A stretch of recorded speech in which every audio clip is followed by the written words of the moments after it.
CEO অফিসের সামনে আবারও উত্তেজনা পরিস্থিতি তৈরি হয়েছে। তৃণমূল কর্মী সমর্থকদের বিক্ষোভে উত্তেজনা। সরাসরি ছবি দেখাচ্ছি আপনাদের। সিইও অফিসের সামনে উত্তেজনা, তৃণমূল কর্মী সমর্থকদের বিক্ষোভ, আর সেখানেই উত্তেজনা পরিস্থিতি।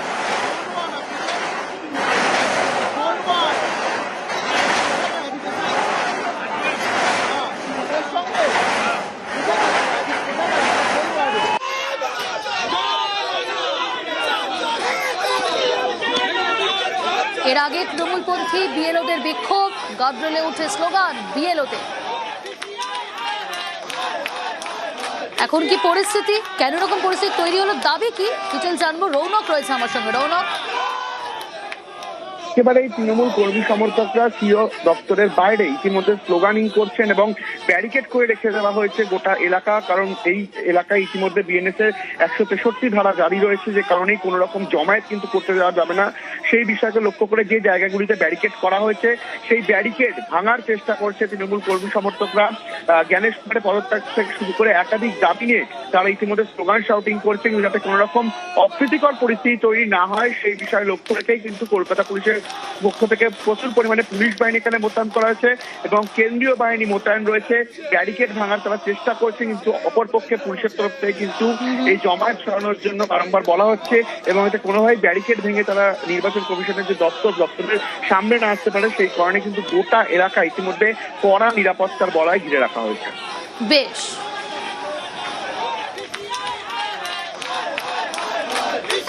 ছবি আপনারা দেখছেন। সিইও অফিসের সামনে উত্তেজনা, তৃণমূল কর্মী সমর্থকদের বিক্ষোভে উত্তেজনা পরিস্থিতি। এর আগে তৃণমূলপন্থী বিএলওদের বিক্ষোভ, গার্ডরেলে উঠে স্লোগান বিএলওদের। আবারও উত্তেজনা পরিস্থিতি সিইও অফিসের সামনে, তৃণমূল কর্মী সমর্থকদের বিক্ষোভে উত্তেজনা।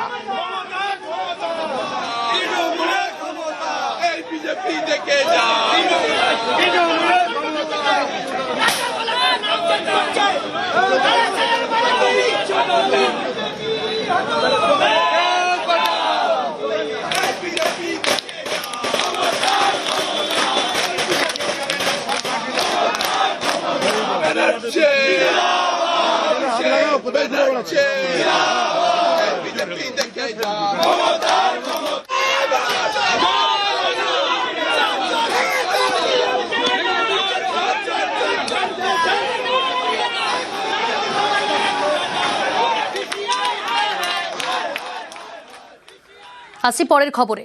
পূর্ব মেদিনীপুরের রামনগরে কর্মীদের সঙ্গে বৈঠক অভিষেক বন্দ্যোপাধ্যায়, আর সেই বৈঠকে একাধিক নির্দেশ দিলেন তিনি। কি নির্দেশ দিলেন কর্মীদের উদ্দেশ্যে জানবো। আবির রয়েছে আমার সঙ্গে। আবির, দেখো, প্রথমত হচ্ছে যে পূর্ব মেদিনীপুরে যে দুটি লোকসভা, কাঁথি এবং তমলুক, দুটোতেই তৃণমূল কংগ্রেস হেরে যায় এবং আজকে যে কাঁথি সাংগঠনিক জেলার যারা প্রতিনিধি জনপ্রতিনিধি যারা রয়েছেন, যারা সাংগঠনিক পদাধিকারী রয়েছেন, তাদেরকে সঙ্গে নিয়ে সাংগঠনিক বৈঠক করছেন অভিষেক বন্দ্যোপাধ্যায় এবং সেখানে তিনি উল্লেখ করেছেন যে তৃণমূলের পদে থাকার এখন একটাই মাপকাঠি হচ্ছে পারফরমেন্স। যদি ভালো পারফর্ম করেন দল আপনাকে পুরস্কৃত করবে। যে অঞ্চল সভাপতি কাজ করবে না তার বিরুদ্ধে ব্যবস্থা নেওয়া হবে।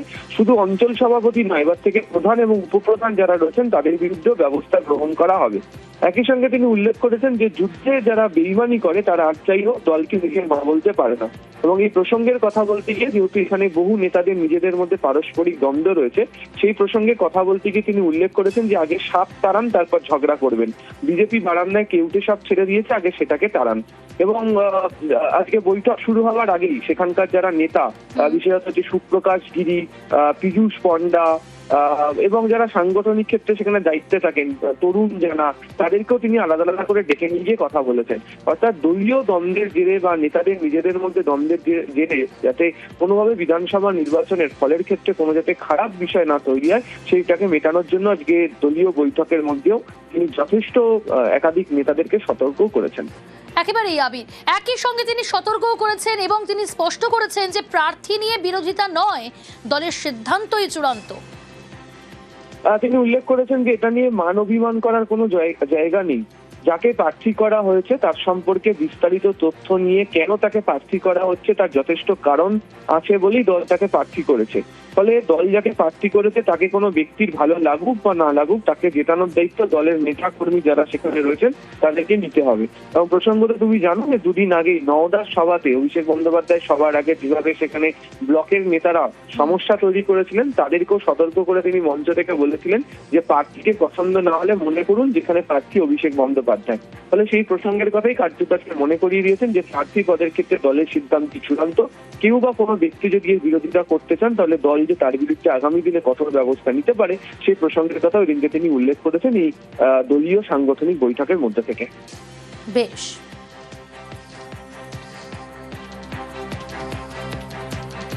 এদিকে আজ নন্দীগ্রামে তৃণমূল প্রার্থীর মনোনয়ন জমা দিলেন পবিত্র কর।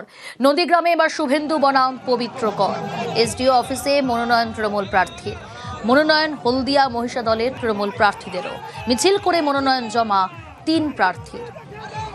নন্দীগ্রামে তৃণমূল প্রার্থীর মনোনয়ন জমা দিলেন পবিত্র কর। কতটা আত্মবিশ্বাসী, কতটা রঙিন ছিল আজকের এই মনোনয়ন জমা দিতে যাওয়ার আগের মিছিল, জানবো। সুজিত রয়েছে আমার সঙ্গে। সুজিত, দেখো, নন্দীগ্রাম জায়গাটি পড়ে বা বিধানসভা কেন্দ্রটি হলদিয়া মহকুমার মধ্যে, এবং হলদিয়ার এসডিও অফিসে নিয়ম মেনেই আজকে পবিত্র কর অর্থাৎ তৃণমূল প্রার্থী পবিত্র কর, যিনি শুভেন্দু অধিকারীর বিরুদ্ধে লড়াইয়ে নেমে আজকে মনোনয়ন জমা দিলেন।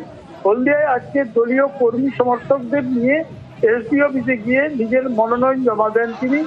পবিত্রর সঙ্গে আজকে হলদিয়া মহকুমা শাসকের দপ্তরে গিয়ে মনোনয়ন জমা দেন হলদিয়া কেন্দ্রের তৃণমূল প্রার্থী তাপসী মণ্ডল এবং মহিষাদল কেন্দ্রের তৃণমূল প্রার্থী তিলক চক্রবর্তী। এদিন 3 প্রার্থী তৃণমূলের কর্মী সমর্থকদের নিয়ে মিছিল ও শোভাযাত্রা করে মনোনয়ন জমা দিতে যান এবং সেখানেই তারা মনোনয়ন পত্র জমা দিয়েছেন।